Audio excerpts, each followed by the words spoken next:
सुन परवेज, तुझसे काम है एक। चौधरी शुजा ने अगले दिन परवेज को बुलाया था, जिसका खानदान उसके गांव के कदरे खुशहाल खानदानों में से एक था। चौधरी साहब, आप हुक्म करें।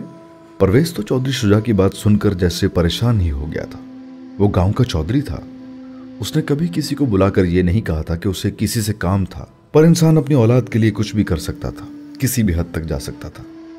तुम गामू के घर उसकी बेटी मोतिया के लिए अपने बेटे का रिश्ता लेकर जाओ। उसके अगले जुमले ने परवेज को जैसे हैरान ही कर दिया था। गामू के घर? वो अटका था। तुझे एतराज है कोई? चौधरी शुजा ने इस बार बारोब आवाज में कहा था, और परवेज को पता चल गया था कि उसे यह काम करना पड़ेगा। नहीं नहीं चौधरी साहब, आपका हुक्म है, मुझे क्या एतराज होगा, मैं चला जाता हूं कल ही। परवेज ने फौरन से बेशतर हामी भरी थी। और शादी के इंतजामात की फिक्र न करना, वो सब मैं देखूंगा। तुम्हें गामू की हैसियत के मुताबिक जहेज नहीं मिलेगा चौधरी, तुम्हारी अपनी हैसियत के मुताबिक जहेज मिलेगा। चौधरी शुजा ने जैसे उसके सारे अंदेशों और एतराजात को फूंक मारकर उड़ा दिया था। उसे पता था परवेज लालची था, वो किसी साहिबे हैसियत खानदान में ही बेटा ब्याहेगा। चौधरी साहब, आपका हुक्म सर आंखों पर। आपने कह दिया तो बस अब परवेज आंखें बंद करके अमल करेगा। परवेज की रालें चौधरी शुजा के वादे पर जैसे बहने ही लग गई थी।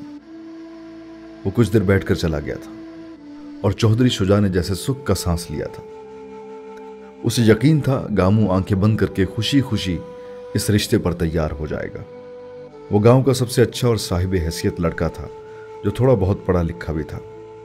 चौधरी शुजा का ख्याल था मोतिया के माँ बाप अगर खुद ही इसका रिश्ता कहीं तय कर देते तो मुराद मजबूर हो जाता। सांप को मारने के लिए ताजवर की तरह लाठी तोड़ने के अलावा भी बड़े तरीके होते हैं, और शुजा ऐसा ही एक तरीका इस्तेमाल करने का इरादा रखता था। वरना उसके घर में मोतिया की वजह से मुराद और ताजवर में जो सर्द जंग शुरू हो गई थी, वो उसके लिए आसाब शिकन साबित हो रही थी, और ताजवर के लिए भी। और कुछ भी था, चौधरी शुजा बीवी की मोहब्बत में गिरफ्तार था। वो उसे उस मुश्किल से निकालने के लिए सब कुछ कर सकता था। परवेज का बस चलता तो वो उसी दिन जाकर गामू से मोतिया का रिश्ता मांग लेता। उसे चौधरी शुजा को खुश करने की इतनी ही जल्दी थी, पर हवेली से वापसी पर वो अपने एक पुराने दोस्त से मशवरा करने रुक गया था, जिसके इंकिशाफ ने परवेज को पहली बार वहम में डाला। मेरा मशवरा मान तो इस सारे फड्डे में न पड़। गांव में चौधरी मुराद और मोतिया के बारे में बातें हो रही हैं, और तू अपने बेटे का रिश्ता लेकर चल पड़ा है गामू के घर। परवेज का मुंह इस इंकिशाफ पर खुले का खुला रह गया। तुझे किसने बताया हमीद? ले, मुझे किसने बताना था? पिंड में बातें हो रही हैं दोनों के बारे में। वो विलायत से बैरिस्टर बन रहा है, ये शहर से डॉक्टर बन रही है। जोड़ तो अच्छा है दोनों का, और आग भी इश्क की है। तू क्यों अपने बेटे को मरवा रहा है चौधरी मुराद की पसंद के सामने लाकर? हमीद ने जैसे उसे समझाया था। पर चौधरी शुजा ने तो मुझे कहा है कि मैं अपने बेटे का रिश्ता करूं गामू के घर। क्या उसे पता नहीं चौधरी मुराद की मर्जी का? परवेज उलझा था। पता होगा, और इसीलिए तो तुझे डाल रहा है सारे स्यापे में। पर तू बहाना बनाकर निकल जाए इस समय से। हमीद ने उसे अकल की बात समझाई थी, पर परवेज ने कान बंद कर लिए थे। वो चौधरियों से बिगाड़ नहीं सकता था, नाबू से जाकर इनकार कर सकता था। पर बेटे से बात करनी उसने जरूरी समझी थी। हालांकि उसे पता था उसका बेटा घुग्गू घोड़ा था, जहां उसकी मर्जी होती वो चल पड़ता। सुन बतूल, अब्बा कल गामू के घर में रिश्ता मांगने जा रहा है, तू मोतिया से कह वो इनकार कर दे। सईद ने उसी शाम को बतूल के घर जाकर उसे अपने बाप के इरादे के बारे में बता दिया था, और बतूल का दिल जैसे चलना भूल गया था। चाचा मेरी बजाय तेरा रिश्ता मोतिया के लिए लेकर जाएगा, उसे शर्म नहीं आती? वो यकदम आग बगोला सईद पर जैसे उलट पड़ी थी। वो मजबूर है, उसे चौधरी शुजा ने बुलाकर रिश्ता भेजने के लिए कहा है। सईद ने बाप का दिफा करने की कोशिश की थी, और बतूल को उसकी बात पर जैसे यकीन ही नहीं आया था। चौधरी साहब और चौधराइन जी कैसे कर सकते हैं? चौधराइन को तो पता है मेरी माँ तुझसे मेरा रिश्ता करवाने के लिए कैसे तेरे घर के चक्कर काट रही है इतने सालों से। वो कैसे कर सकती है ये? बतूल बड़बड़ा रही थी और सहन में चक्कर काट रही थी। उसकी माँ अभी तक हवेली से नहीं आई थी। सईद बेहद फिक्रमंद उसके सामने सहन में पड़ी चारपाई पर बैठा हुआ था। तू चाचा को साफ साफ इनकार कर देता, बता देता उसे कि तुझे नहीं करनी मेरे अलावा किसी से शादी। बतूल ने यकदम उससे कहा था, तुझे पता है अब्बा मेरी नहीं सुनता, वो मेरी टांगे तोड़ देता। सईद ने सर झुकाकर कहा और बतूल जैसे गुस्से में बेकाबू हो गई। तू कुवैत में काम करता है, हजारों कमाता है, और तू चाचे के सामने मैं करके आ गया, इस डर से कि वो तेरी टांगे तोड़ देगा। और उधर एक चौधरी मुराद है जिसने मां को खुदकुशी की धमकी दी है कि मोतिया के अलावा वो किसी से शादी नहीं करेगा। इसको कहते हैं प्यार सईद, इसको कहते हैं हिम्मत, जुर्रत, इसको कहते हैं मर्द। वो धाड़ धाड़ कर बोलती ही चली गई। सईद अजीब सी नजरों से उसे देखता रहा। फिर उसने कहा, जब मोतिया को ब्याह कर हवेली ले जाए मुराद, तो मुझे सुनाना और बताना कि उसे कहते हैं मर्द। अभी तो उसका बाप मुझसे करवाना चाहता है तेरे उस मर्द के बच्चे की महबूबा की शादी। तुझे बताने आया हूं कि मोतिया को कह के इनकार कर दे, मैं नहीं कर सकूंगा। वो बेहद नाराज रुके बगैर कहकर चला गया था। उसे बतूल का मुराद के साथ अपना मुआजना अच्छा नहीं लगा था, क्योंकि उस मुआजने में वो कहीं ठहर ही नहीं पा रहा था। ये बतूल जानती थी, फिर भी आज वो गुस्से में खुद पर काबू नहीं कर पाई थी। पता नहीं गुस्सा था कि बेबसी। वो बला जो मोतिया और मुराद की जिंदगी में आई थी, वो उनके साथ साथ बतूल और सईद की जिंदगी उजाड़ने भी आ गई थी। और ये बतूल ने कभी मर के भी नहीं सोचा था। बतूल माँ के इंतजार में उस दिन भूखी शेरनी की तरह फिरती रही थी। उसकी माँ ताजवर के साथ जहेज में आई थी और उसने ताजवर को अपनी जिंदगी दे दी थी, और जिंदगी भर की खिदमत का सिला उसे ये मिलने वाला था कि वो अपने घर की मुसीबत की भेंट उसका प्यार चढ़ा देते। शकूरा ने घर की दहलीज अभी पार ही की थी जब बतूल ने इंतजार किए बगैर उसे सारा वाकया सुना दिया, और शकूरा अपने सीने पर हाथ रखकर बैठ गई थी। मुझे क्या सुना रही है बतूल? ये कैसे हो सकता है? चुदरायन जी ने ऐसा कुछ सोचा होता तो मुझसे पूछती, मुझे बताती।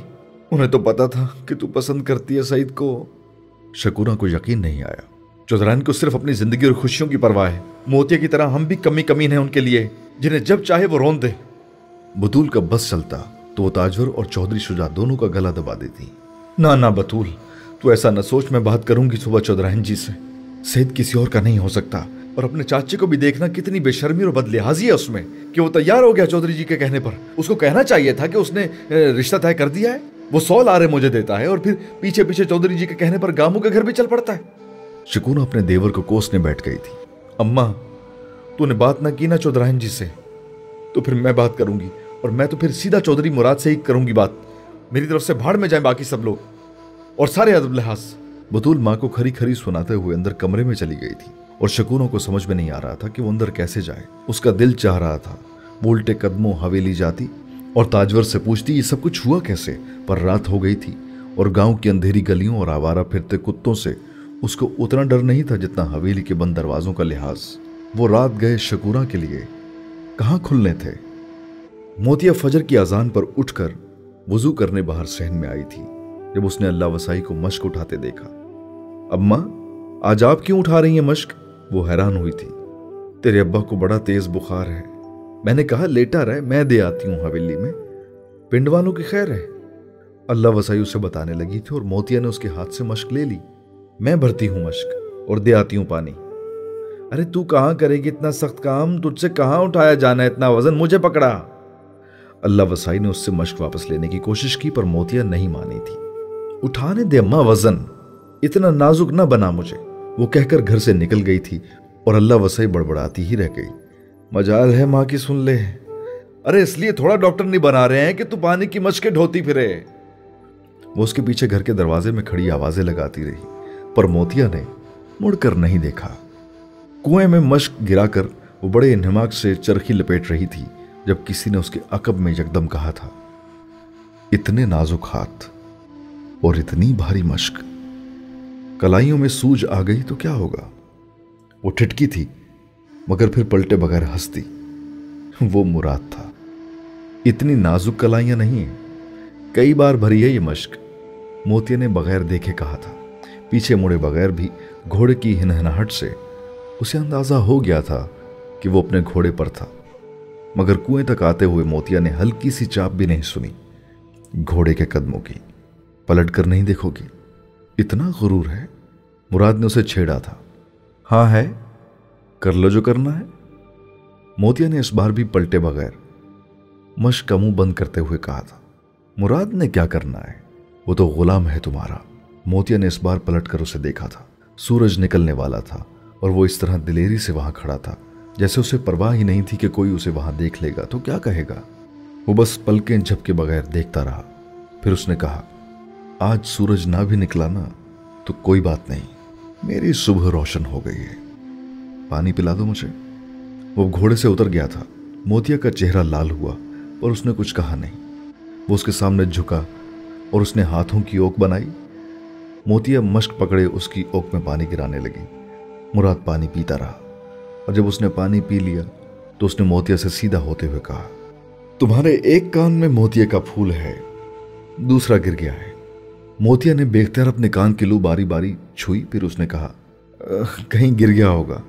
वो उसके इतना करीब खड़ा था कि मोतिया ने 2 कदम पीछे हटते हुए कहा था, ये मत पहना करो। मुराद ने अजीब से अंदाज में कहा। उसने सोचा था मोतिया अब उसे पूछेगी कि क्यों, लेकिन उसने कुछ भी कहे बगैर अपने कान की लो से मोतिये का वो फूल निकालकर फेंक दिया था। मुराद गुंग हो गया था। तुमको नजर लग जाएगी इसलिए कह रहा था। उसने अजीब मुजरिमाना अंदाज में मोतिया को वजाहत दी। वो मुस्कुराई थी और मुश्क उठाकर चलने लगी और मुराद ने सोचा वो किस किस चीज से मना करे उसे नजर से बचाने के लिए। आंखें खोलने से मना करे जिनमें हीरे की कनियां चमकती थी और देखने वाले का करार लूट लेती थी, या पलके झुकाने से मना करे जिनकी झालरें उसके गालों पर जैसे साया कर देती थी। मुस्कुराने से मना करे जिससे बाहर आती थी, या हंसने से जिससे वक्त थमने लगता था। वो उसके पास से मश्क लेकर चली गई थी और वो खड़ा मसहूर ज़दा सोचता ही रह गया था। सुनो मुराद, मेरे लिए कभी अपनी जान न लेना। वो करंट खाकर पलटा था। वो उससे दूर गांव जाने वाली पगडंडी पर खड़ी थी। बतूल ने मुझे बताया है कि महनूर से शादी करना चाहती हैं तुम्हारी चौधराइन जी, और तुमने उन्हें अपने आप को मार देने की धमकी दी है। ऐसा मत करना। मुराद कुछ बोल ही नहीं सका। उसे शर्म आई कि उसके घर होने वाली बात मोतिया तक पहुंची थी। खुद को कुछ न करूं और तेरे बगैर जिंदा रह लूं, तुम रह लोगी? मुराद ने अजीब से अंदाज में उससे कहा। मोतिया बोल नहीं सकी। वो उसे देखती रही। फिर उसने कहा, तुम्हारे बगैर रह लूंगी, तुम्हें कुछ हो गया तो नहीं रह सकूंगी। मुराद मजाक उड़ाने वाले अंदाज में हंसा था। फिर प्यार खोटा है तुम्हारा। अगर मेरे बगैर रह सकती हो तो मैं तो नहीं रह सकता और ना ही रहूंगा। और ये ना सोचना कि मेरी मां मुझे महानूर का करना चाहती है तो मैं हो जाऊंगा। मैंने तुम्हें जुबान दी है मोतिया, मैं इस जहां में भी तुम्हारा हूं, अगले में भी तुम्हारा ही रहूंगा। उसने मोतिया से कहा था और फिर वहां रुका नहीं, घोड़े पर चढ़ा और वहां से घोड़ा दौड़ाता हुआ चला गया। मोतिया उसको तब तक जाता देखती रही जब तक वो नजरों से ओझल नहीं हो गया था, और जहां वो ओझल हुआ था वहां मोतिया ने उस दिन सूरज तलू होते देखा था।